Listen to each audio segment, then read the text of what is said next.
हम सरकार क्यों चुनते हैं? ताकि सरकार हमारे साथ न्याय करे, बस। प्रधानमंत्री क्यों बनाते हैं? ताकि प्रधानमंत्री हमारी बात सुने। मुख्यमंत्री क्यों बनाते हैं जी? ताकि वो हमारी बात सुने। सरपंच क्यों बनाते हैं? ताकि गांव का काम सरपंच करे हमारे से बात करके। एमएलए एमपी क्यों बनाते हैं? ताकि वो हमारी आवाज उठा सके, हमारी बात मनवाए, इसीलिए बनाते होंगे। कोई हेमा मालिनी तो है नहीं जो चाटने के लिए बनाते हो।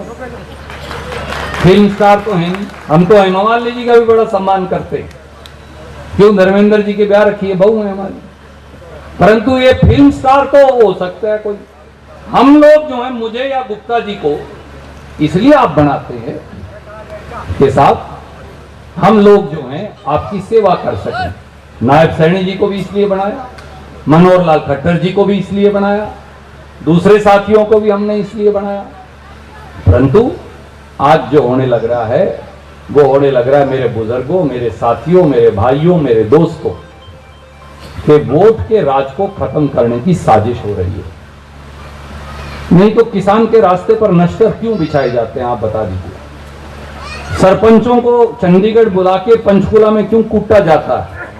नंबरदारियां क्यों खत्म की जाती हैं? गरीब आदमी को राशन कार्ड के लिए धक्के क्यों खाने पड़ते हैं? इसलिए समय बदल रहा है।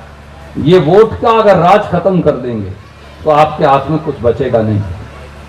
हम लोग आपके पास इसलिए आते हैं, बार बार आते हैं, हर साल आते हैं, हर महीने आते हैं, काम करते हैं, ताकि जब 5 साल बाद पर्ची पड़ेंगी तो लोग मेरी बात सुने।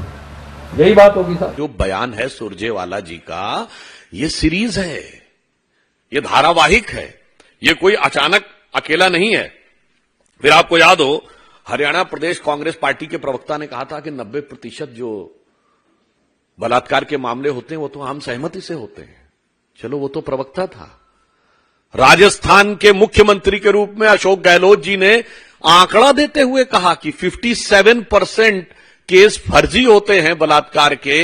ये बतौर मुख्यमंत्री मैं कह रहा हूं, सोचिए इनकी। और वहीं पे उनका वरिष्ठ मंत्री कह रहा है कि राजस्थान मर्दों वाला प्रदेश है, इसलिए ज्यादा होता है। This shows the mindset. और मैं कह सकता हूं, नैना सहानी को तंदूर में जलाने से लेके संदेश खाली में आदिवासी महिलाओं की इज्जत के साथ खिलवाड़ और उस हैवान को सेकुलर संरक्षण देने तक जो कुछ कांग्रेस पार्टी ने किया है, वो महिलाओं और स्त्री शक्ति के प्रति उनके मन में क्या भरा है, ये उसका प्रमाण है। सामने क्या दिखाना चाहते हैं वो बरबस मैंने आपको एक नहीं 1.5 दर्जन उदाहरण गिना दिए हैं, जिसके द्वारा यह स्पष्ट हो जाता है।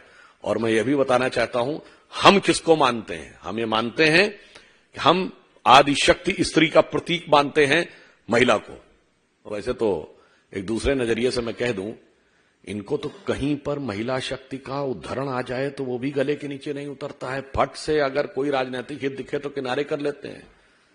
वंदे मातरम का जो पूरा गान था, जो पोर्शन कांग्रेस ने हटा दिया था, जो उनके यहां नहीं गाया जाता, हमारे विचार परिवार में गाया जाता, उसमें क्या लाइन है? अबला केनोमा तो बोले, बहुदल धारणी रिपुदल वारणी, भुजये तुमिमा शक्ति शरीरे बहुते शक्ति, भुजये हृदय तुमिमा भक्ति। हम तो भुजा में शक्ति रिपुदल वारणी उस रूप में स्वीकार करते हैं, आपको स्वीकार नहीं होता है। इसलिए मैं कहना चाहता हूं, इस विषय के ऊपर देश की जनता इसे देखे और निश्चित रूप से जो अपमान और अवमानना की गई है, निरंतर की गई है, व्यवस्थित रूप से की गई है, उसका संगठित रूप से जवाब इन चुनावों में देश की जनता देगी।